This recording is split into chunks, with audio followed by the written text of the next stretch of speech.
Assalamualaikum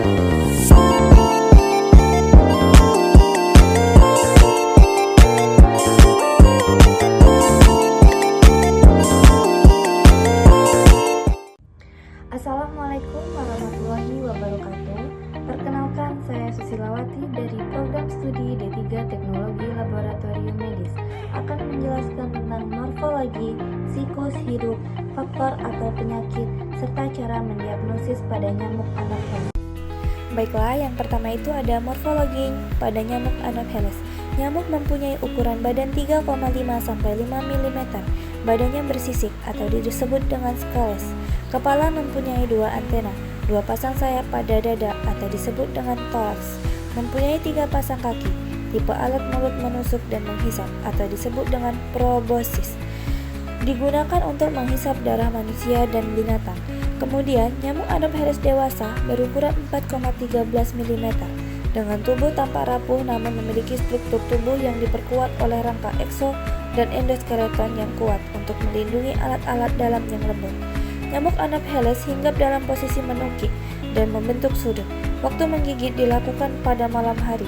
Warnanya beragam, ada hitam, ada pula kakinya bercak-bercak putih. Sering hinggap di dinding rumah atau kandang. Siklus hidup diawali dengan telur. Anopheles nyamuk penyebar penyakit malaria, suka bertelur di daerah rawa atau di dekat tepian sungai dan sungai yang dangkal. Nyamuk betina dewasa bertelur satu persatu langsung di atas air. Telurnya mengapung di permukaan air. Nyamuk betina dewasa bertelur 50-200 telur sekaligus.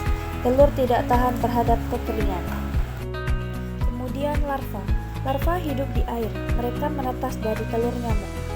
Larva Anopheles bernapas dengan menggunakan organ khusus atau disebut dengan spirakel yang terletak di perutnya. Larva berganti kulit atau disebut dengan meranggas 4 kali selama tahap ini sebelum menjadi kepompong. Kemudian kepompong. Pupa hidup di air. Pupa tidak mempunyai mulut bagian luar sehingga tidak makan pada tahap ini. Nyamuk dewasa keluar dari kepompong dan terbang menjauh. Dan yang terakhir yaitu dewasa. Nyamuk Anopheles betina dewasa menggigit manusia dan hewan, biasanya pada sore atau malam hari. Nyamuk betina membutuhkan darah untuk menghasilkan telur. Beberapa nyamuk Anopheles jantan terbang dalam kelompok besar, biasanya sekitar senja hari, dan nyamuk betina terbang dalam kelompok tersebut untuk kawin. Setelah menghisap darah, nyamuk betina beristirahat selama beberapa hari sementara darah dicerna dan telurnya berkembang. Setelah telurnya berkembang, betina meletakkannya di sumber air. Nyamuk Anopheles umumnya tidak terbang lebih dari 2 km dari habitat larvanya. Nyamuk Anopheles tertarik pada tempat yang gelap dan terlindungi untuk beristirahat pada siang hari. Selanjutnya, penyakit yang disebabkan oleh nyamuk Anopheles.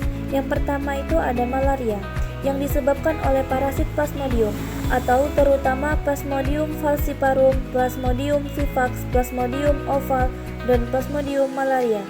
Gejalanya demam, menggigil, sakit kepala, mual, muntah, nyeri otot, anemia, dan dalam kasus parah, malaria cerebral yang dapat menyebabkan koma atau kematian. Yang kedua itu ada filariasis, yang disebabkan oleh cacing filaria seperti Wucheria bancrofi. Gejalanya pembengkakan pada ekstremitas atau elephantiasis, demam, dan kerusakan jaringan limfatik. Dan yang terakhir ada cara mendiagnosis. 1. Mengidentifikasi morfologi. Melalui mikroskop melihat karakteristik khusus seperti sayap yang bersisik dan posisi tubuh saat beristirahat, atau nyamuk Anopheles beristirahat dengan posisi tubuh yang sejajar dengan permukaan. Yang kedua, memakai metode molekuler atau PCR, polymerase chain reaction, untuk mendeteksi DNA spesifik dari Anopheles atau dari parasit yang dibawa nyamuk. Yang terakhir ada identifikasi pada larva. Larva Anopheles dapat diidentifikasi dengan melihat ciri-ciri fisik mereka di bawah mikroskop, seperti spirakel yang tidak memiliki sifon panjang seperti pada larva nyamuk lain.